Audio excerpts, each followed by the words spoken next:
நீங்கள் கேட்டுக்கொண்டிருப்பது செய்திகள் ஒரு பார்வை. நீங்கள் கேட்டுக்கொண்டிருப்பது உங்கள் அதிரை எஃப்எம்மில் ஆல் இண்டியா ரேடியோ மாநில செய்தியின் மறு ஒலிபரப்பு. செய்திகள் வாசிப்பவர் மிருதுலா. தலைப்புச் செய்திகள்: பீகார் சட்டப்பேரவை தேர்தலுக்கான ஏற்பாடுகளை தலைமை தேர்தல் ஆணையர் திரு கியானேஷ்குமார் தலைமையிலான குழு இன்று ஆய்வு செய்ய உள்ளது. நாட்டில் குற்றம் செய்துவிட்டு வெளிநாடுகளுக்கு தப்பி சென்றவர்கள் விசாரணையை எதிர்கொள்வார்கள் என்று மத்திய உள்துறை அமைச்சர் திரு அமித்ஷா தெரிவித்துள்ளார். மத்திய வர்த்தகம் மற்றும் தொழில்துறை அமைச்சர் திரு பியூஷ் கோயல் சிங்கப்பூரில் அந்நாட்டு பிரதமர் திரு லாரன்ஸ் வோங்கை சந்தித்து வர்த்தகம் மற்றும் முதலீடுகள் தொடர்பாக பேச்சுக்கள் நடத்தினார்.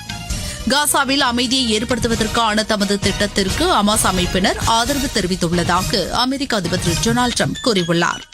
உலக பாரா தடகள சாம்பியன் போட்டியில் இந்தியா நேற்று 2 தங்கம் மற்றும் 2 வெண்கலப் பதக்கங்களை வென்றது. இனி விரிவான செய்திகள்.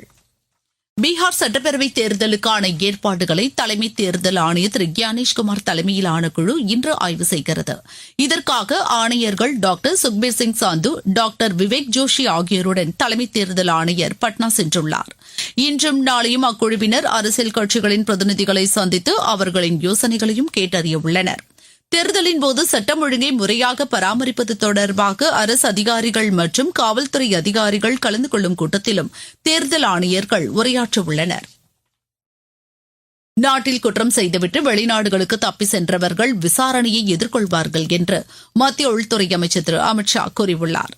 ஹரியானா மாநிலம் குருஷேத்ராவில் நேற்று புதிய குற்றவியல் சட்டங்கள் தொடர்பான மாநில அளவிலான கண்காட்சியை அவர் திறந்து வைத்து பேசினார்.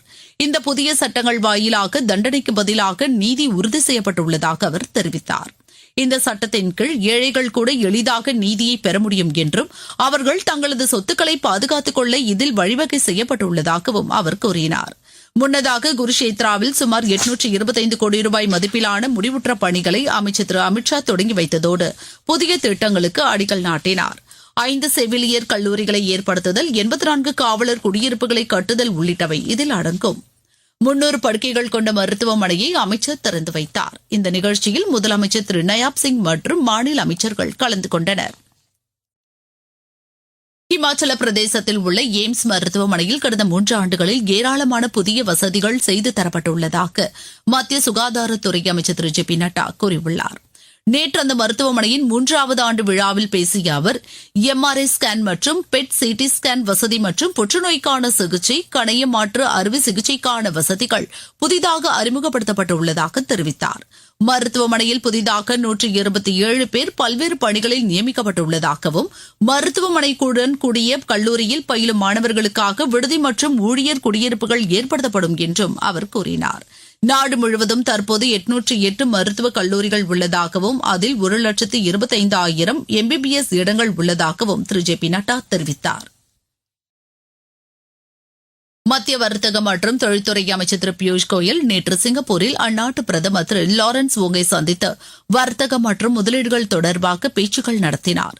சிங்கப்பூரில் 3 நாட்கள் அரசுமுறை பயணம் மேற்கொண்டுள்ள அவர் புதிய கண்டுபிடிப்புகள் மற்றும் டிஜிட்டல் இணைப்புகளை மேம்படுத்துதல், நிலையான வளர்ச்சியில் புதிய வாய்ப்புகளை உருவாக்குதல் குறித்து அவருடன் ஆலோசனை நடத்தினார். சிங்கப்பூர் துணை பிரதமரும் வர்த்தக மற்றும் தொழில்துறை அமைச்சருமான திரு கேன் கிம் யோங் மற்றும் அந்நாட்டு வெளியுறவு அமைச்சர் திரு விவியன் பாலகிருஷ்ணன் ஆகியோரையும் திரு பியூஷ் கோயல் சந்தித்து பேசினார். இந்தியாவிற்கும் சிங்கப்பூருக்கும் இடையிலான தொழில் மற்றும் வர்த்தக ஒத்துழைப்பை மேலும் விரிவுபடுத்துவது குறித்து அவர்களிடம் அமைச்சர் ஆலோசனை நடத்தினார். இந்தியாவுக்கு எதிராக பாகிஸ்தான் புதிதாக விரோத போக்கை கையாண்டால் கடுமையான விளைவுகளை சந்திக்க நேரிடும் என்று ராணுவ தலைமை தளபதி உபேந்திரா திவேதி எச்சரித்துள்ளார். ராஜஸ்தானில் ஸ்ரீ கங்காநகர் அருகேயுள்ள எல்லை கிராமத்தில் ராணுவ முகாமில் நேற்று வீரர்களிடையே உரையாற்றும் போது இதனை அவர் தெரிவித்தார். ஆபரேஷன் சிந்து நடவடிக்கையின் போது பாகிஸ்தானில் பயங்கரவாதிகளின் 9 இடங்கள் அழிக்கப்பட்டதாகவும் உபேந்திரா திவேதி கூறினார். நீங்கள் கேட்டுக்கொண்டிருப்பது ஆகாஷ்வாணியின் செய்தி அறிக்கை. நாட்டு மக்களுக்கான வரலாற்று சிறப்புமிக்க மோடி அரசின் தீபாவளி பரிசு சரக்கு மற்றும் சேவை வரி குறைப்பு. மருத்துவம் மற்றும் ஆயுள் காப்பீட்டிற்கான வரி முழுமையாக ரத்து. 36 உயிர்காக்கும் மருந்துகள் மீதான வரியும் ரத்து. அடுத்த தலைமுறைக்கான இந்த சீர்திருத்த நடவடிக்கைகளில் மாணவர்கள் பயன்படுத்தும் ஸ்டேஷனரி பொருட்களுக்கான வரி ரத்து. வீட்டு உபயோக மின்னணு பொருட்கள் மீதான வரி குறைப்பு, பால் பொருட்கள் மற்றும் பாத்திரங்கள் மீதான வரி 12%-இருந்து 5% குறைப்பு, வேளாண் இயந்திரங்களுக்கான வரியும் 5% குறைப்பு. வளர்ச்சியடைந்த இந்தியாவிற்கான பயணத்தில் மோடி அரசு தொடரும் சீர்திருத்த நடவடிக்கைகள்.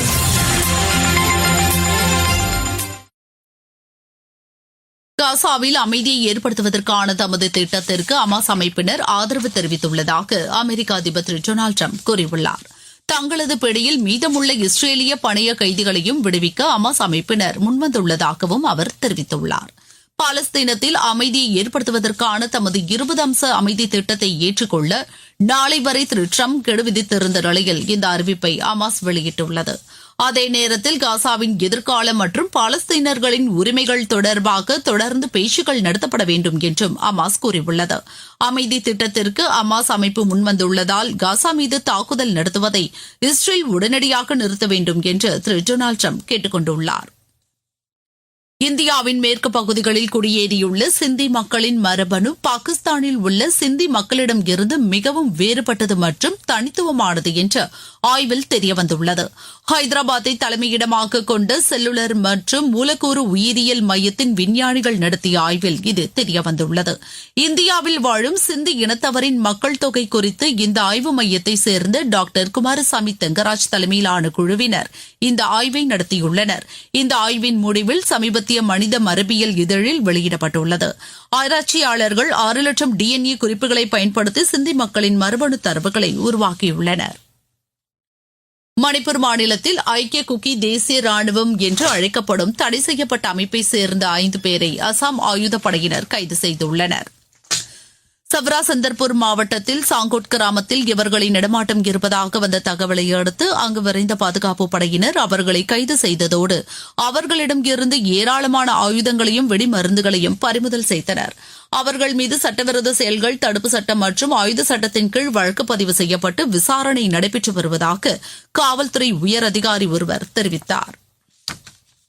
தேர்வுகளை வெளிப்படையாகவும் பாதுகாப்பாகவும் நடத்துவதற்கான பல்வேறு நடவடிக்கைகள் எடுக்கப்பட்டுள்ளதாக பணியாளர் தேர்வாணையம் தெரிவித்துள்ளது.